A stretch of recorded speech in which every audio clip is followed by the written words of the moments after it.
People want to tell you that your looks don't matter, and that's a lie. The image that you're projecting out into the world matters just as much as what matters on the inside.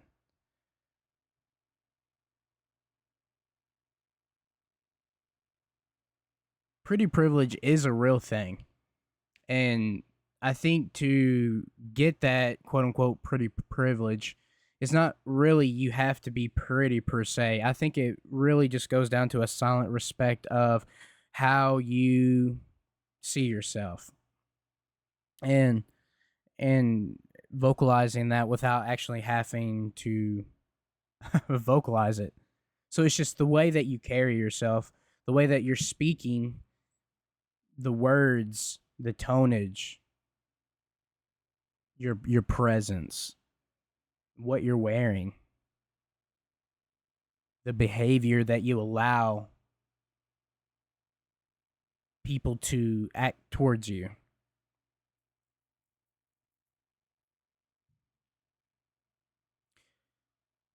People cannot like you, but still respect you.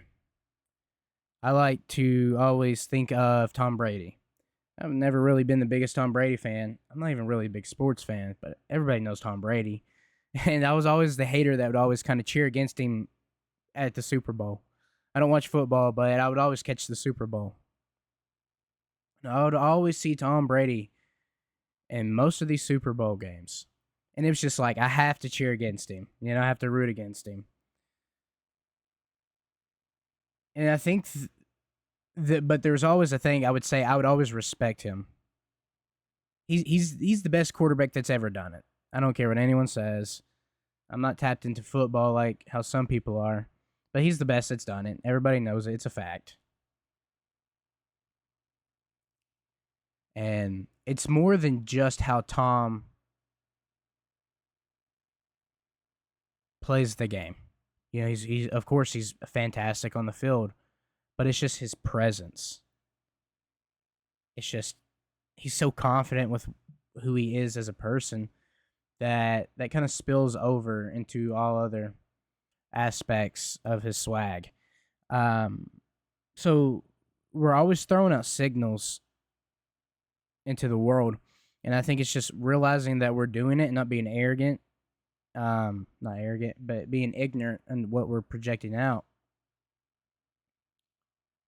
And it's just taking that conscious effort into how we want to be perceived. So, how are you dressing? Are you going to the gym? Are you washing your face? Are you doing your hair?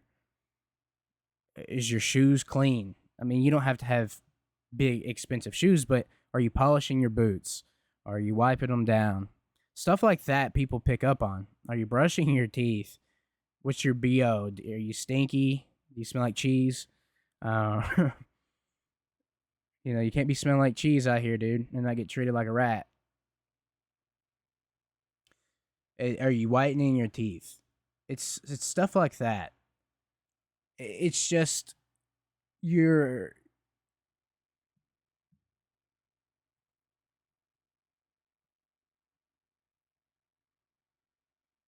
that's how you gain respect.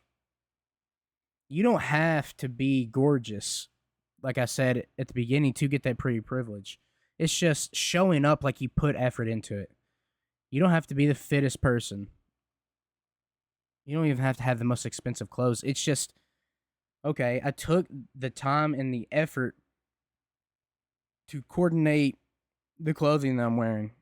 I did my hair. I have moisturizer on my face, so I care about my face. Yeah, I have a little acne on my face, little some hormonal acne, but it's apparent that I'm washing my face and that I always have moisturizer on. It's just kind of that effort that people notice, and that's how you get that respect from others. And another thing that can be kind of tied into it is not really needing the validation and respect of others to harness that respect. But your first impression of what you look like is so important. You can really tell who a person is based on looks. And I know we are kind of spilled this propaganda of Don't judge a book by its cover.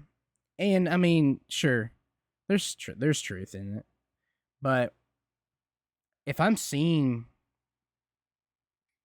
say, I'm meeting you for the first time, and a you got holes in your clothes and there's stains on them. You got some hot dog chili stain on your shirt. You look sloppy. Your clothes are too big for your body. Your shoes are dirty and they look clapped out. Like you put some mileage in them. They got 250K miles on them. Facebook Marketplace 2002 Honda Civic clapped out. Yeah, your face is pimply and it doesn't look like that you're trying to maintain. Of course, like I said, I have acne. It happens, man. But it's just like, are you trying to control it and get rid of it?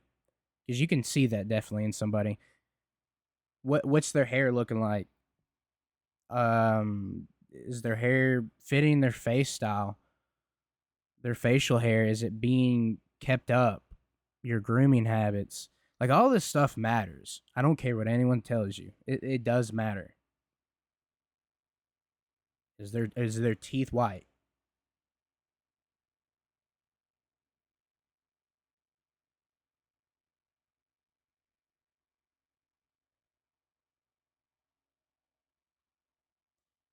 And you can really tell a lot about a person by that. It shows their confidence. Do they respect themselves? How they think of themselves?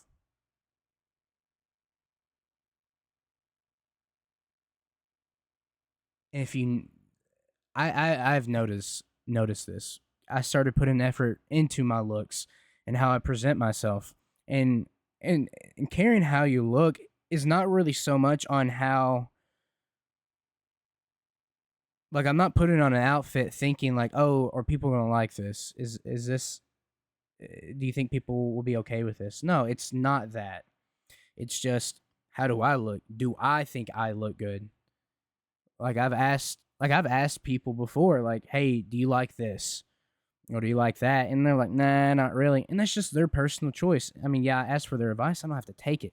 I think I look good. So there, in turn, I look good because I think I look good. I feel good. I feel comfortable. And and that effort is projected outward. And people pick up on your energy and your aura and stuff like that all the time. So it's just picking what you feel comfortable in, and how you feel like, portraying yourself. I um I did a job interview, I don't know, a couple weeks ago, and I didn't have any interviewing clothes that fit me. They were all too big, and I just really needed an upgrade. I So I went to the store and I got a dress shirt that fit my body really well. I got a new tie, some new dress pants, some dress shoes, a new belt, the whole 9 yards. I was telling somebody about it, like, hey, this is how much I spent just on this outfit. And they were like, that's insane. They were like, you could just wear like a polo and some khakis and you'd be fine. But that's not the image that I'm wanting to put out. Yeah, sure, I could have looked okay, but I really want to stand out. And it's just taking that little bit of effort to dress up in a dress shirt, to put on a tie. That stuff matters. You are looked at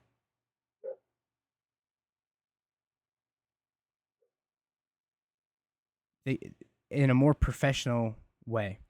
The way that you're dressing is the way that people are going to treat you. For instance, say you wear boots and you wear jeans. Maybe people are going to kind of see you more as like a person that, I don't know, likes the outdoors or lives in the country. If you're wearing Jordans and skinny jeans, maybe someone's going to treat you more in the sense of like street style, like he lives in the city. He may like basketball. He probably likes hip hop. Uh, if you're dressing in slacks and loafers and stuff, like, you know what I mean? Like, people are going to treat you and see you in a way that you are projecting yourself out into the world. So I think that's very important to know that and to use that for your benefit. And I think another thing, a lot of people get comfortable with a style they kind of found when they were a teenager, or maybe just kind of slowly through time, just changed. Which I mean is fine if that's what you want to do, but I think just looking at your wardrobe and just, man, I need a new change. I just want something different. And like I said, it doesn't have to be expensive. It's not really the brand that you're rocking. It's just, is this your color that fits your skin tone? How's the fit? That stuff. That's what matters. Are you a necklace and ring guy? Maybe you want to be. How's your haircut look? Like, I mean, there's men's makeup is their haircut and their beard. So I think that's probably one of the most important things to change starting off, and it's the easiest thing to change. It's relatively inexpensive. I mean, you got to get a haircut. I hope that you're maintaining, grooming your facial hair and your top of your head, but you'd be surprised. And it's just trying something new. I think I've been doing a lot with my hair, just trying out different fades, seeing what kind of. I did a mid fade, and I really liked it. I was like, this looks really good. This is different than how I've normally been doing it. And then I did a mid taper fade, and then I just found out like, wow, this looks way better than the mid fade. And like trying different things with my hairstyle, like styling gels and experimenting with side parts and just doing all kinds of new things that seem like such a big deal. Like, oh, this is such a big change.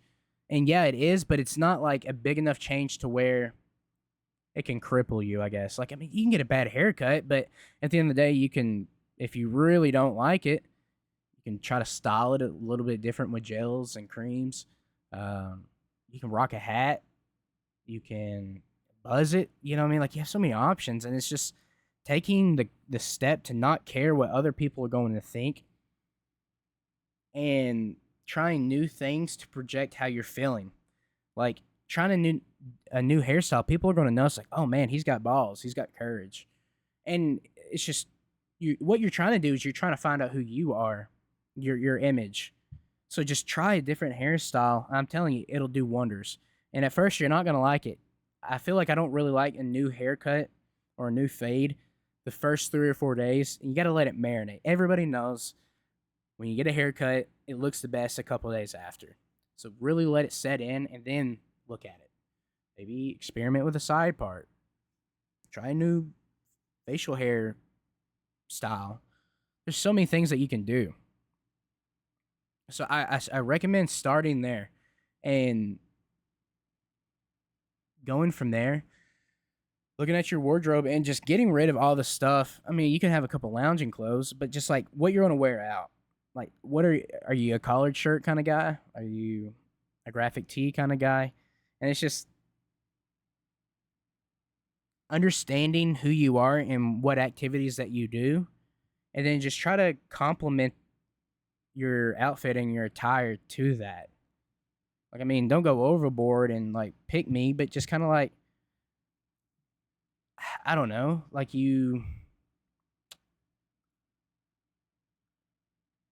I don't know, you like to fish, so maybe get like a fishing shirt. Maybe it doesn't have like a big like graphic tee of this guy catching like a massive bass, but maybe it just has like the fishing logo on like the pocket area of the shirt.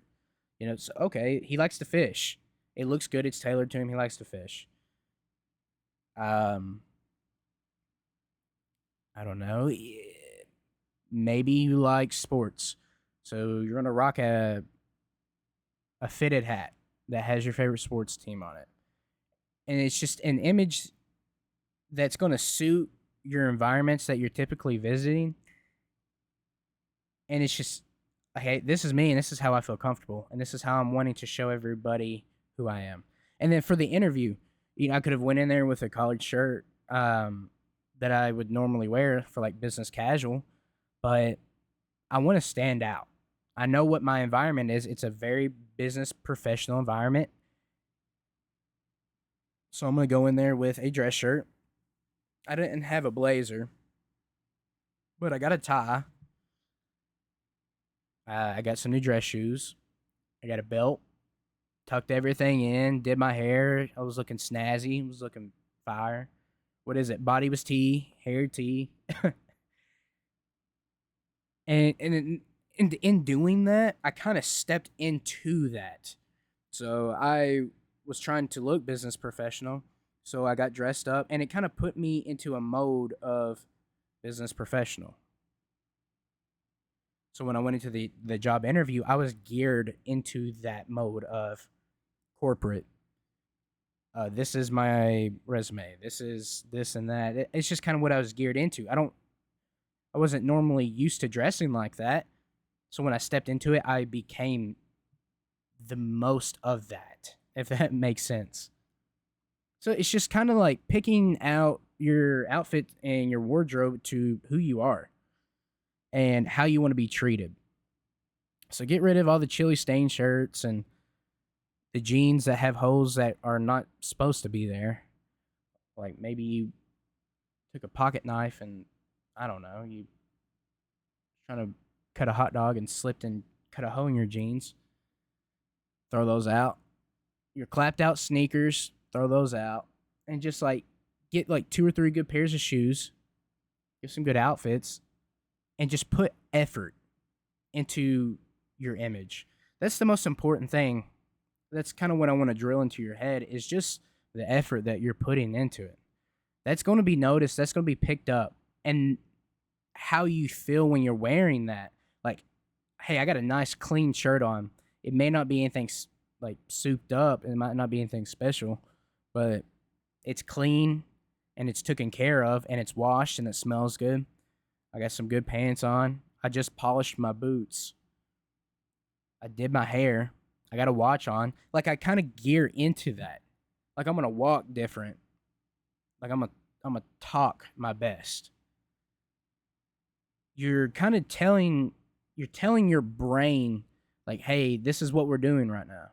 And then your brain will kind of just take over from there. And people notice that shift when you walk in.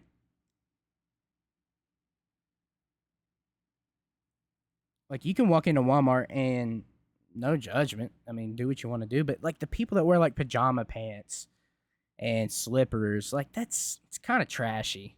It's low maintenance. Like, hey, do you? But is that how you want to be known? As like, oh, that's the guy that wears pajama pants in the Walmart. When you don't even have like, and it's just like you don't even. For instance, like today, like I was running some errands and like I didn't have anything crazy on. Like I wasn't looking like Jordan Belfort or anything, but I had some gray sneakers. They're clean. I make sure they're wiped down. I had some gray basketball shorts, and I had like a clean blank black tee on, and I did my hair. So I mean, it was just very casual, but it looked like I put effort into my outfit, even though there wasn't a lot of effort into it. You can just tell, like really, and I think a thing that can really drive the effort is the hair. You don't really see too many people putting effort into their haircut, and I'm telling you guys, just if you would put a lot of your effort into like your head, so like your face, your teeth, your hair, you can get by with a lot more. But I would really focus on your head area. Um, Summer's coming up. Maybe go out and get you a tan, fellas. I know some of you are pale and stuck in the basement playing Dungeons and Dragons and whatever. So just go out, go to the beach, get you some cool looking swim trunks, get you a tan, whiten them teeth up, make sure you got like a good mustache, good beard, clean shaven, whatever you like, and then try a new fade. Get you a new fade, go to a barber, and just be like, hey, look, this is what I'm wanting. This is kind of what I've seen. I would like to see what you would think would look best on me. and then get you some hair clay or something, dude, and just spaz it up. Just put a little effort into what you want to look like. It doesn't you don't have to look like anything. Just kind of do some new things. Kind of see what sparks and what fits you the best.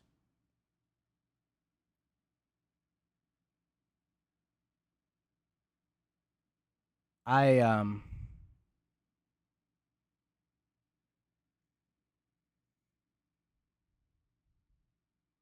a lot of people will tell you that looks don't matter. And yes and no. There's some things that people can't change. I get that. Like you can't really change like your face, like your cheekbones and all that without surgery. So it's just like if you're ugly, it's okay. Like you can't change that, but there's some things that you can change. Your height. You can't change your height, but your weight. You can change your weight. Yeah, it's going to take longer than it would like a haircut and your outfit, but so what? When you walk in, like people with a better body, they just get treated differently, and that's the truth. That's just a hard pill to swallow for a lot of people, and it seems shallow. And yeah, I don't know where I set on it. So from being on both sides, I get it. On one hand, it's like treat everybody equally. I've always had the mindset of treat the janitor as the CEO. Like I'm treating them the same. I don't really care. But you notice differences in the CEO and the janitor. Okay, the CEO, maybe he has a fit body. His clothes are a little bit more tailored to him. His hair's done. He's got a good facial style. And maybe the other has maybe a little bit of a looser body. He's more fat. His outfit's stained up, which I mean I get it. It's his job, but it's just what I'm saying. It's that image. It's if I've never speak to him, but I'm seeing him. That's just what my brain's going to connect to, and that's how we're all wired. I don't care how holy and humble you are. That's just how we're wired. And of course, you get to know him, and maybe the CEO is just a complete dick, and you don't like him. But if I never talk to him, I like the CEO more just based on what I'm seeing. I respect him a lot more, and that's how everyone's brain operates. So, but I mean, I've noticed both sides of it. Like, just like my social interactions are easier now that I've took effort into my appearance and I move with purpose and an intent. Like it's just different. It flows different. The dynamics different. When I was looser with my appearance, when I was fatter, when I didn't wash my face, I had some bunk haircut that I didn't really care about. It was just kind of like buzz it, cut it, and let's go. Facial hair, neck beard was getting crazy. Um, Titties and belly spilling out. um, just wore khakis and some old beat up boots. It's just like, yeah, why you want to approach that? Like, I get it. Like, you're not going to want to approach that. Like, what does this person have to offer or input? And I've always had great insight and humor. Like, I've always had a great character, but there was no self respect. There was no effort. So it was like, why would I listen to this guy? He doesn't even respect himself. But once I started hitting the gym, I started to change my mindset. I started to, St. Paul talks about it in Corinthians, you know, it's just killing the boy, becoming the man. It's looking at things in a different light, choosing responsibility, um, respecting myself, changing how I speak to myself, how I spoke to myself, the clothes I was wearing, the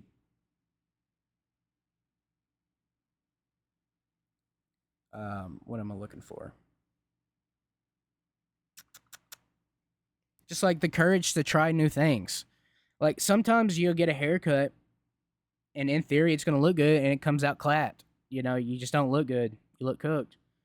And that's like whatever. It's going to grow out. You can cut it and shape it into something different. But it's just like people can kind of see what you're doing. It's like, oh, he's trying to figure it out. What there's a little bit of mystery. There's kind of like this distant respect of like what's going on here. And it's just like not caring what other people think. I know this podcast is really geared towards like your outward appearance, but it's just like I'm doing this for me. I think that's kind of how I want to frame this is change your outside appearance so people can kind of see how you see yourself. That's what I'm trying to get out of this podcast. Like you don't have to walk around telling people who you are or how you feel. They can see it on you.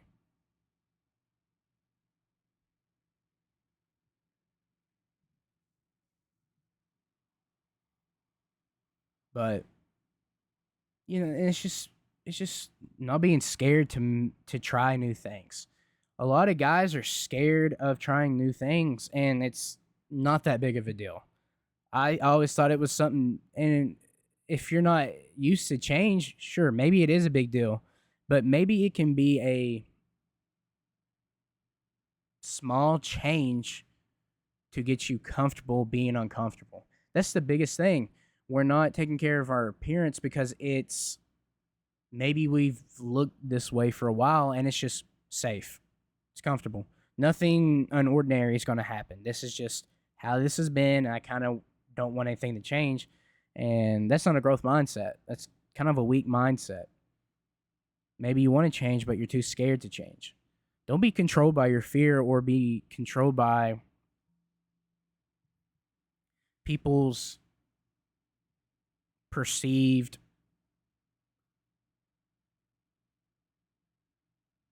Don't be controlled by how you think people are going to perceive you or think or speak about you because that it doesn't matter. I feel like it's kind of like something that happens. People like to sit and talk about people that are doing something. People just like to talk. We feel inferior to people that are making changes and wanting to grow and wanting to take accountability and responsibility and learning because that takes balls, that takes grit, that takes dedication. And not everybody wants to do it. Do I think everybody's capable of it? Yeah, everybody's capable of it. I'm living proof of it. But not everybody wants to. And you have to be so sick of who you were to be who you want to be. And a couple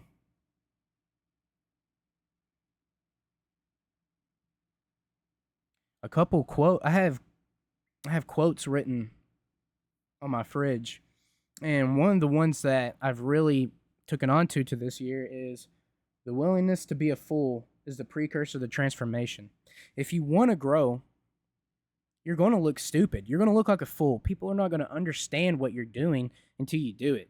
People are going to laugh at you. People are going to hate on you. People are going to count you out. And that's just part of it, man. And it's just not being so upset with that. I think, of course, when you're doing it, starting off, it affects you a lot until you actually see progress, until you're actually seeing the fruit of your labor. And then you're just going to expect it. Or maybe people around you are just going to kind of feel that that's just the type of guy you are. Like you're just a doer. Like you're going to do things that you say you're going to do and you're going to try new things because you want to. You don't care what they think. And that's where that respect comes because you respect yourself. And it's the effort that you're putting into it.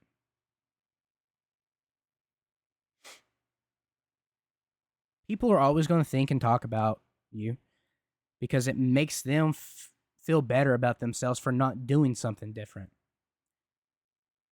That's just a hard fact of it. And like I said, at first when you're starting to do things differently and you're trying to improve your life, improve your style, your habits, people are going to talk and think bad about you, and to hell with them. Who cares?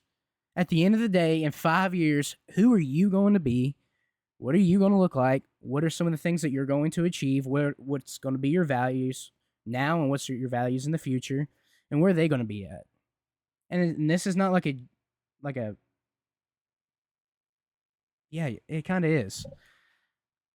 Yeah, it's like a fuck them. Who cares?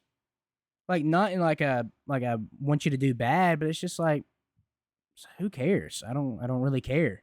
This is where I'm going to be, and you can kind of like see where I'm at in 5 years, and then compare where you're at in 5 years. And the goal, what would make me happy, though it wouldn't matter, is like, hey, you took inspiration from me. That's the biggest. That is what.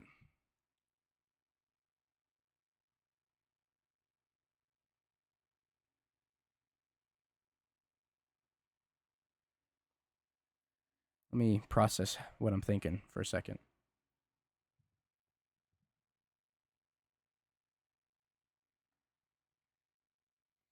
When you can see someone that hated on you or kind of counted you out, and then they take inspiration from what you're doing, and they tell you that, like, hey, like, blah, blah, blah, blah, but seeing what you've done has kind of inspired me to do this. There's no, at least this is how I feel. I don't know who you are or how you feel where you're at, but it's not like I don't feel superior to that person. If anything, I respect them more for that. And it makes me feel like I'm doing my job as a man and leading others, because I'm leading from the front. I'm leading with purpose. A good leader's not someone that controls and barks orders. A leader, I follow people that do what they want me to do. They just do it better because they do it. If I'm a firefighter and my police chief is there with us at a house, and that house is heating up. It looks like a toaster oven in there. Um, Somebody threw a marble 100 in there and it just caught up on fire. I don't I don't want my police chief to kind of just be like, go in there, do this, do that, and it's just no. He's like, hey, you with me, we're going in here, and he kicks that door open and he's first in, and then he's hey over there, you over there, I'm going up here. That's what leading is. That's how I respect people like that, and that's how you get people to follow you, is when they see that you do that. And so it's just taking that effort in how you're dressing. Like, okay, this guy respects himself. His fashion looks good. Might not be my style, but I can see what he's doing. So I respect that. And that's what it's about. So when someone maybe kind of hated on you or counted you out, takes inspiration by what you're doing, maybe they have a different view of where they want to go, but it gave them that spark and that fuel to try something new. That's what matters. That's what whole becoming a man and being a man is sparking inspiration in those around you. Being a good leader is making other leaders. My goal is to become a good man. I want to be a good leader. I want to have a good story. I want to be fearless. I want to be strong. I want to look good. I want to feel good. And I want a great family. I want to lead my family. I want to make my kids good leaders. That's that's a big thing for me. I want my kids to see how I treat their mother. I think I saw something. I know we're kind of going off on a different path here, but we'll try to tie it in. I saw something, and it was one of the biggest things that determine a boy's success is how his father treats his mother.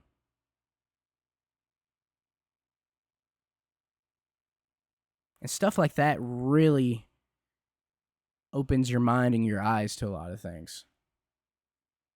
And you can see like the single parent rates, it's crazy nowadays. It's very sad, but it makes it extremely easy to be exceptional. I think in today's day and age, with the resources that we have, it is very easy to be exceptional. No one has discipline. No one has good core values and morals anymore. Nobody really wants like a good Christian based family, like a traditional Christian family.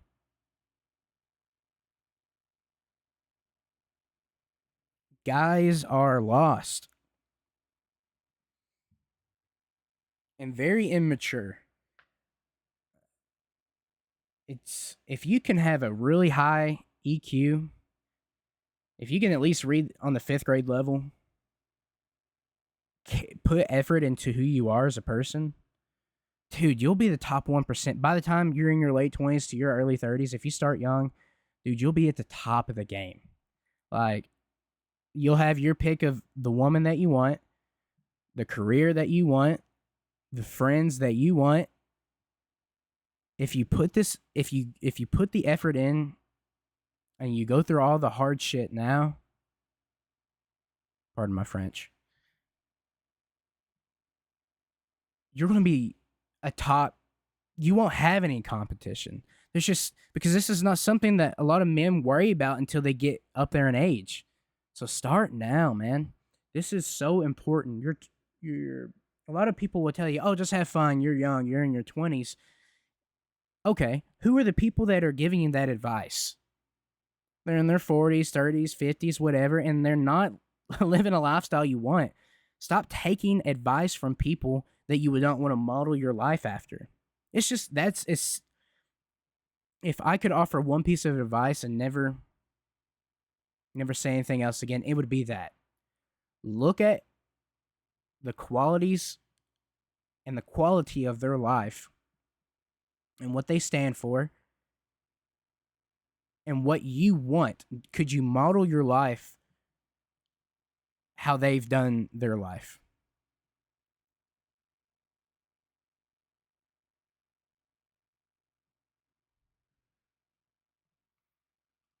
If you take their advice, you're going to have a life that they have.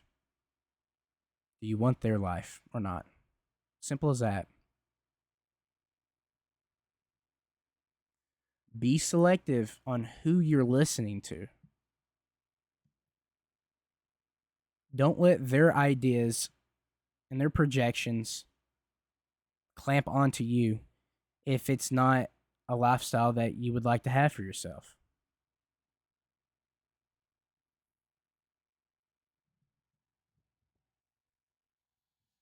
Because you can really see who put effort in their younger years or even now. I mean, I respect the hell out of a person that's in their 40s and is just like, look, dude, I screwed up a lot, which we're all going to do. Don't steer away from screwing up. You're going to do it. Screw up a lot. But take accountability and rise up from that screw up and don't make it again. But I can respect somebody that is 40, 50 years old and is like, dude, I've been doing a lot of messing up. And it's time to lock in. I'm doing what I should have done a long time ago. I can respect that. But start young. Don't waste your 20s. Your 20s, you have high testosterone. Get in good shape. This is something I wish I started a lot sooner. Maybe I would have had a lot more opportunities a lot earlier on if I just took care of myself and if I put effort into who I was. But I don't regret anything. Yeah. I think not regretting decisions that you've made in the past, but knowing that if you could go back, you probably would change a thing or two. That's okay. But I don't regret it because it shaped me into excuse me. It shaped me into the man that I am now, and it's shaping me every day into the man that I'm going to become. And lessons are priceless.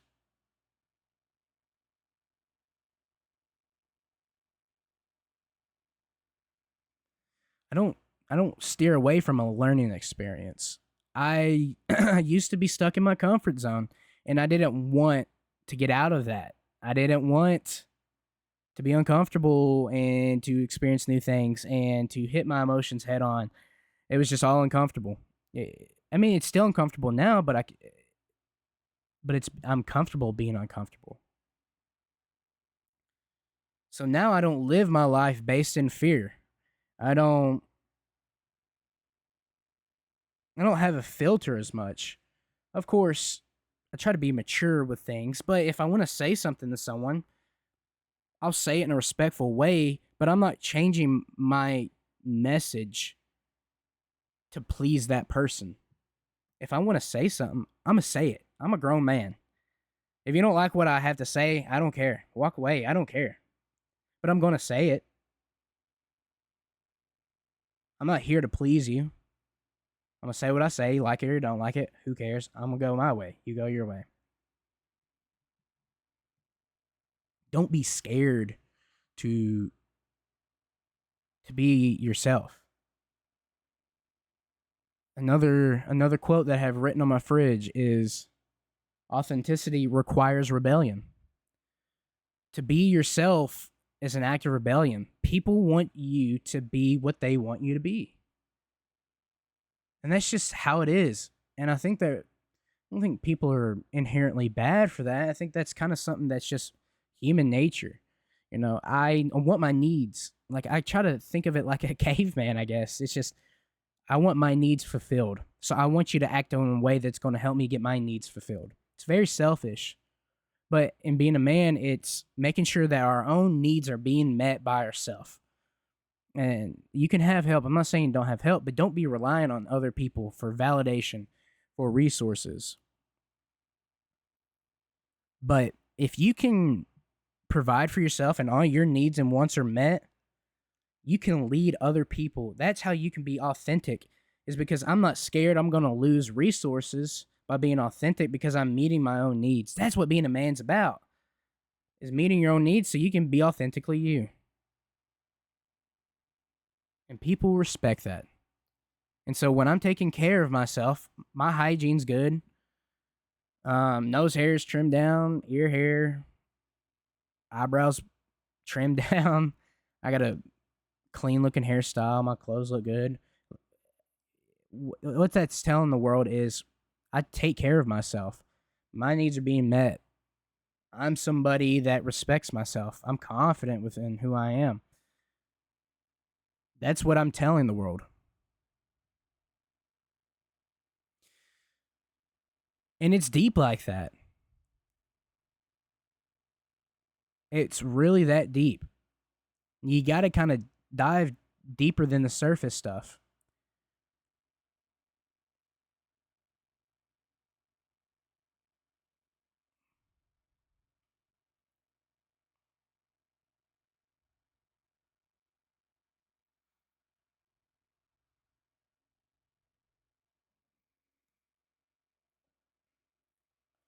But it all takes just a tad bit of courage. Start off small.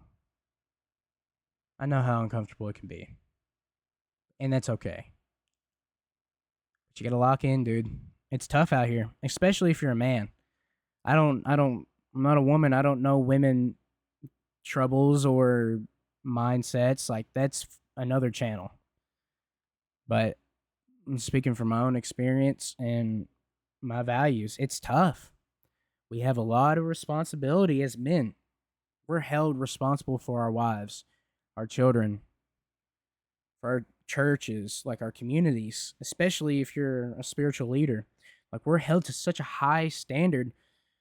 So we have to care about these things. If we have to care about these things, so our family and loved ones don't have to care about them. My goal is to be able to handle all this, handle my emotions, handle my actions, so that I can handle my wife's emotions, that I can guide her actions.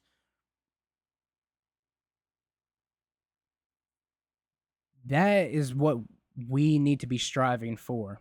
Is keeping ourselves in check so that we can help our family, our kids.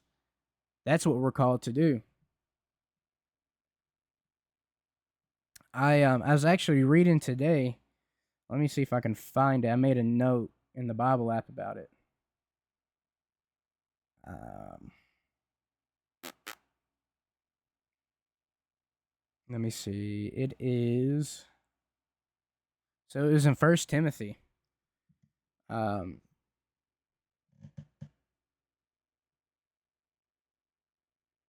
I'll kind of just, and I'm coming towards the end of the podcast. I'm about to wrap it up, but I think this is really good into what I was just talking about. So it's First Timothy chapter 2, 11 through 15. St. Paul says, "A woman should learn in quietness and full submission. I do not permit a woman to teach or assume authority over a man. She must be quiet. For Adam was formed first, then Eve. And Adam was not the one deceived. It was the woman who was deceived and became a sinner. But women will be saved through childbearing if they continue in faith, love, and holiness with prosperity."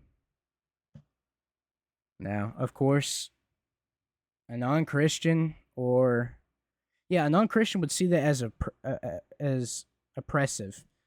Like, oh, blah blah blah, controlling a woman, and that's not at all what St. Paul was talking about. That is not the message here at all.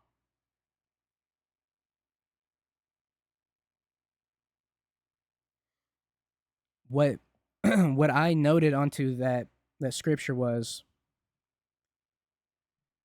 we aren't held responsible for Adam's sin, but we still feel the consequences of it. Our sin affect those around us in a similar way. St. Paul isn't ranking men above women, but restoring order lost in the garden. Adam's failure to lead his wife opened the door to deception. Husbands are held to a higher standard. So he's not saying that women are below a man, but that men are held to a higher standard to teach the wife to not be deceived. Because, I mean, it's just, regardless of what you like to hear or not, in a gender ordinary way, women are a lot more emotional and are easier to be deceived. That's just the way that it is. I mean, hate me, fight me, bite me, whatever you want to do. That's just the way that it is.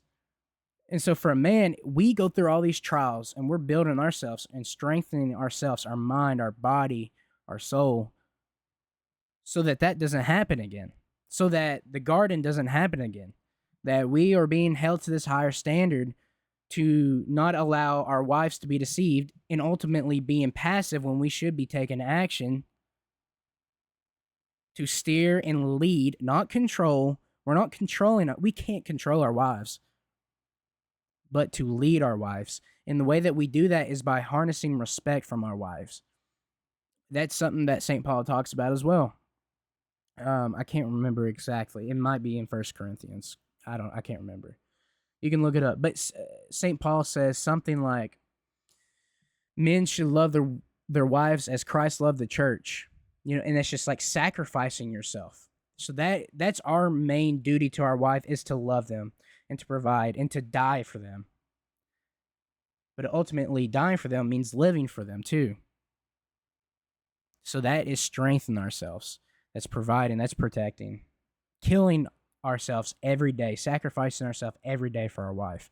And then if you look at what St. Paul says to the women to do for their husbands, is to respect them. That's the trouble, that men can not love their wife, and then wives cannot respect their husband. So that's what we need to be focusing on. Your wife has to respect you to follow you. If you feel like you have to control your wife and make her do things, A, you're not a man and you're not doing what you're supposed to be doing. You gotten lazy. And B, she doesn't respect you. She doesn't. It's a hard pill to swallow. You shouldn't have to force someone to do something. If they respect you, they'll do it. Maybe that's something that you needed to hear. I mean, are you really leading your household? Are you putting in effort? And I think that's, you can start to notice these things and then regain that respect. It's okay. Don't freak out that, okay, maybe my wife doesn't respect me. Maybe I don't love her. It's just reflecting on your situations and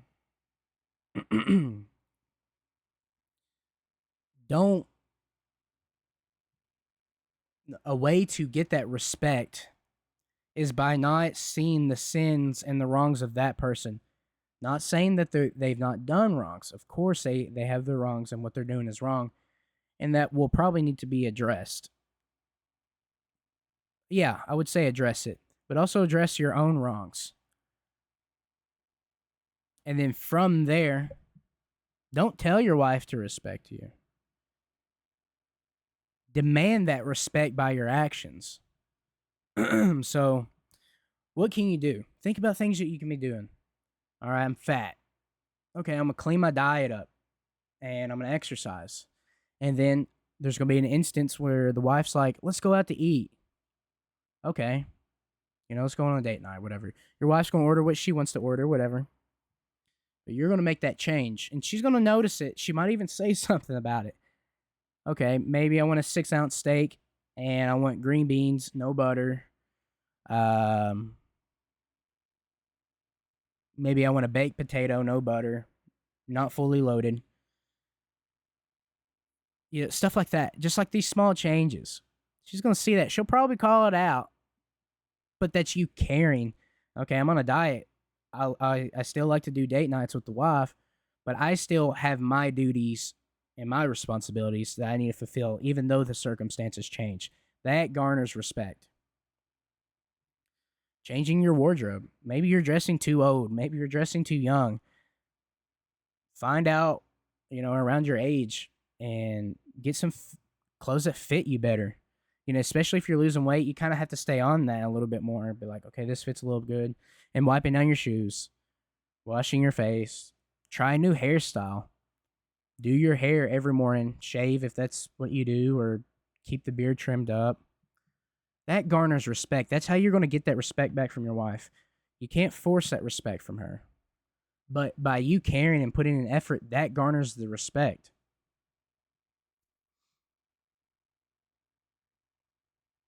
But ultimately, this path, if it's something that you're going down or you want to go down, it really just falls down to accountability and responsibility and the courage to be disliked.